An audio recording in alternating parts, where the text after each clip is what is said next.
Morning, everybody. I hope everybody's having a great week. Actually, having a pretty good one.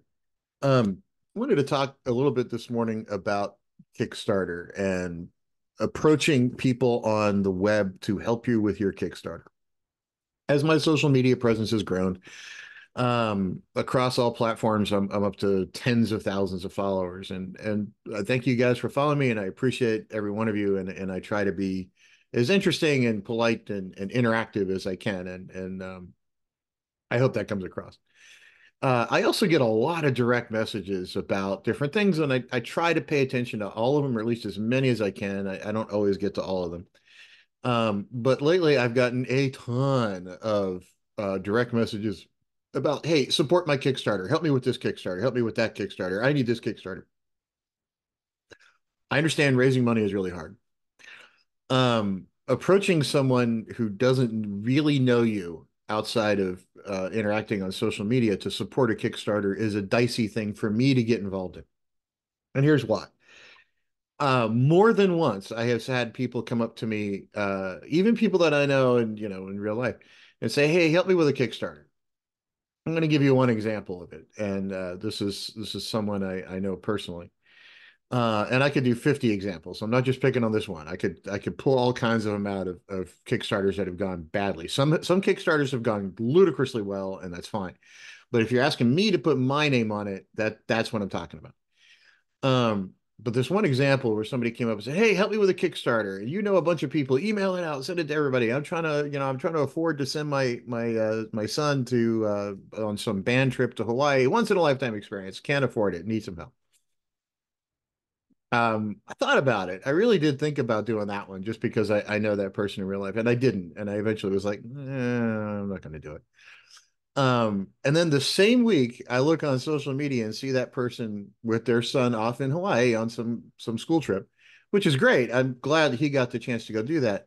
The person claiming they couldn't afford it to send their person to Hawaii, which I didn't believe because I know the person, was in Sweden on vacation at the same time the kid was in Hawaii. So, you can't afford to send him there, but you got time and cash to go to Sweden. I get it, right? It's a way to get other people to pay for stuff.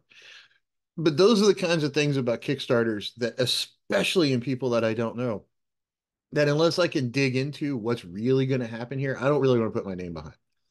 And I hope nobody takes fault with that. If you're doing things on Kickstarter and it's helping you raise money, and I think you're doing it, I think that's great for you. Right. But I just, if I don't know really the ins and outs of what's going on and the people involved, I really don't feel comfortable putting my name behind it. So uh, please use it if you want to, but please don't expect others that you don't know to really, push it out for you to everybody they know and help raise money and give you that lift, right? So I'm wary of that kind of thing. So that being said, if you do have a Kickstarter and you want me to dig into those level of details, be prepared to answer questions because I've actually asked people a few questions on occasion about their Kickstarter thing, and people gotten angry. They're like, "No, just support it, just send it out." Well, okay, but no. So if you're just gonna scream at me for not being able to support the indie community, okay, I'm part of the indie community, right? I've written a number of books and I've never asked for a Kickstarter, marketing help, nothing, right? So, and anybody would say I've done it pretty successfully. I've got more than 14,000 books in print and well over 4 million pages read on Kindle Unlimited for the books I've been involved in writing. So, for an indie, that's actually pretty darn good. So it can be done without a Kickstarter. It is possible, right? Because I've done it. But saying, "Hey, now take your success and help me make successful," but I only can do it through Kickstarter, only if people pay me a bunch of money up front. Well, okay. But I get it. And if that's the route you want to go, more power to you. And if it's successful for you, for more power to you for there. But I've just seen too many scams over there that if you're not willing to actually answer some questions and maybe, I don't know, get on Zoom and let me see who it is I'm talking to, and you make me comfortable with helping support your stuff, it's not going to happen. So I hope everybody has a great day. This is not meant to be any one person in particular. I think Kickstarter, if you use it and you use it to actually deliver a great product and people like it, great. But I'm not real happy with all the scams out there. So everybody have a great day.